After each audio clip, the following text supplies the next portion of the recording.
everyone. My name is Jeannie Zames, and I am Director of Growth Marketing at Alchemer. Thank you so much for joining our webinar today titled Customer Success Stories, Customer Experience Amplified.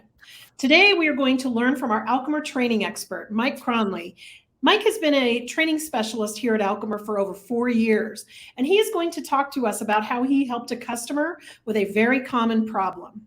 In this particular example, he helped improve the design of the customer experience survey to get more actionable feedback.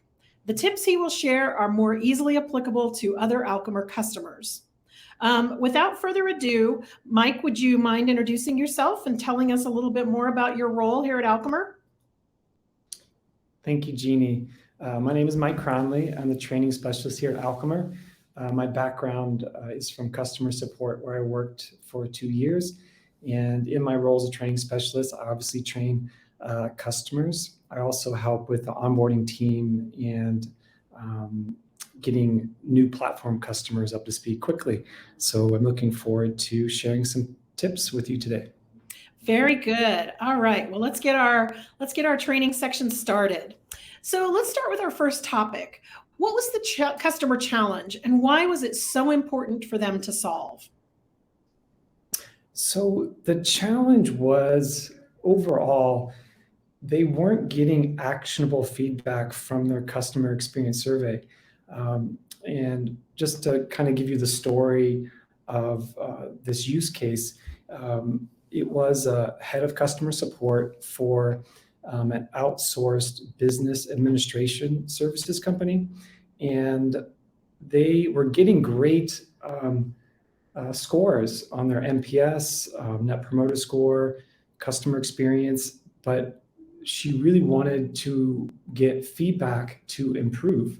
And that seemed to be lacking. We looked through the survey and made some changes and updates. But that was a real problem. It's like, where can we get actionable feedback to make improvements? Very interesting. For our next topic, let's go into a little bit more detail about what did you do and why did it work for them? So they had all the parts in the survey. It was just a little bit of reorganization where those key questions are being presented in the survey for the respondent, and also simplifying. So I think those are the two main points that I'm eager to share. Is sometimes you have everything correct, but just how it's structured can be problematic for getting the feedback that you want. Very interesting. Next, let's talk a little bit about what advice you have for customers who may find themselves in similar situations.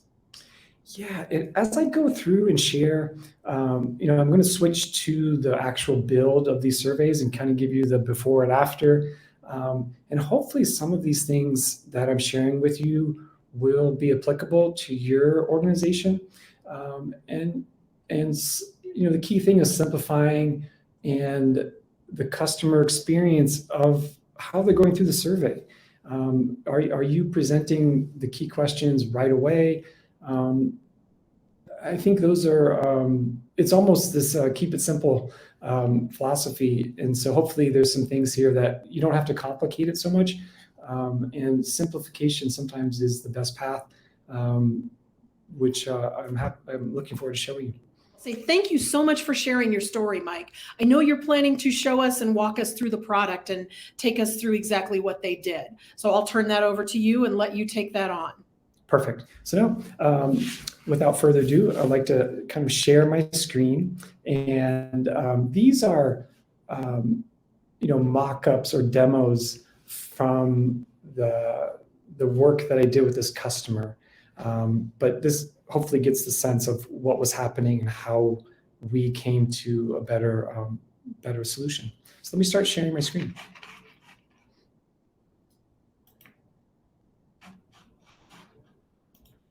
Very good. And I have to say, the first time I think I heard Keep It Simple or KISS was decades ago. And it still rings as true as it does today. Great. So this is my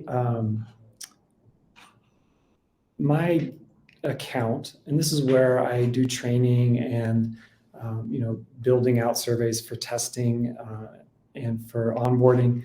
But I just recreated the build of this survey. And this is kind of the problem. And just restating this, they wanted more actionable feedback. Basically, it's what do we do to improve? And they weren't getting that really good information. So this was the build of their survey. So they had on the first page some text kind of introducing what the survey was for. And then there was kind of these questions that was more helpful for them versus the respondent. Like they were being asked, hey, what website did you purchase this from? What product did you purchase? And then they go through the next page, and then they had multiple NPS questions. So they wanted to get data on specific categories. How easy was it to do business with us? How easy was it to place your order? How responsive were we? So a lot of NPS questions here for the respondent. And as you notice, hopefully as you're going through this with me, where is the text? And I think that's part of the real quality of data is the ability for your customers to type in what they feel and what they think, that open text. And it's not being presented to them right away. So they have to kind of scroll through these questions, and they're putting in a score for NPS. And finally, this question came up and was like, hey, could you give us more feedback on the specific engagement that you had with us? Was it customer support or order placement? So it finally got down to page 5, where it was presented, please tell us more about your experience. And it was kind of siloed because this has a display logic. It's only for people who selected customer support. This one will appear. If it's only for order placement. So hopefully you're getting the sense of, it was a little bit too far down to get this actionable feedback. And the question that they were asking in the open text wasn't really specific to what could be improved or what could we have done better. It's just kind of a general feedback, okay? So now let me show you kind of the rebuild of this survey. So that was version 1, here's version 2. So now this is this simplified. So right away, obviously you could put a little bit of text here, which I didn't do, but the first thing is a very broad NPS question. And there's different ways to word this, but here it's like, would you recommend us, which is the classic NPS question. Obviously you could change this text, but keeping it broad, I think is fine. And my overall experience when I engaged with you was this, right? And then we're presenting the questions, open text. What did you like? What was your favorite thing about your experience with us? Then it's what could we do to improve your experience? And oftentimes I see, not just in this customer's use case, but with other customers' use case, they make this question, what can we do to improve your experience, contingent on a low score. So if they're passive or detractor, I apologize, from 6 to 0, then we'll display this. But I think we all know this. If you're a fan of a company or a service, like you go to a great restaurant and you love them, you still might have some great feedback on something that could be improved. I love you guys and I want you to be better. So they could be giving a 10 and say, gosh, the food was so good, the service was great. But you know what? Where we sat was a little bit chilly. It was a little bit cold. Maybe the temperature, there's always something there. So don't restrict that. Everybody should have the chance to give this information. That's great. And it's so funny when you have a brand like that you love, and they take that next step to even take it to the next level. It really takes it to like they're a friend or a family or they love, it really improves that. That's very cool. Great example. Yes. And then the other thing, which I didn't mention in the kind of the first version, was they weren't asking for their information. So this was one thing, I suggested is like, look,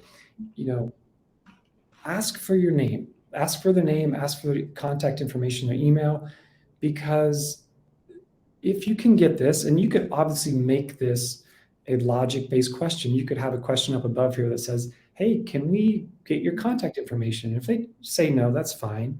But if they say yes, you could display these two questions. Then you have the ability to follow up with them. Because sometimes it's open text, hey, what can we do to improve your experience? You want to dive deeper. And this was the challenge they were facing was, they were getting these scores that were high, or even if they did get a low score, it's still a number. Like, what do you do with a number? Like, to improve this NPS, to make it better, you need to address what wasn't a positive experience with a customer. So if they type something in here, this is like great data, great information, and maybe you want to follow up with them to schedule a call, right? So if you don't have their information, then you can't do that. And this is where that actionable feedback lives. When somebody types in something, it's like, gosh, that's right, we should be doing this. Or what can we follow up with this person to really get the full context of what this negative experience was and how we could do better, right? So capturing it here is really, getting that content information is really important if you can. So that was the core of what we reconfigured in their survey to try to get that data to help them take action to improve. Very interesting. Thank you so much for sharing, Mike, and thank you so much for walking us through this. I know your tips are going to be very helpful to customers that we have, and probably a lot who find themselves into similar situations. I'm going to pull up a screen real quick so that if anybody has any other questions, and they need a little bit of training with Mike and the team, they can start at alchemer.com/professional-services. Thank you, everyone, for joining our webinar today, and goodbye.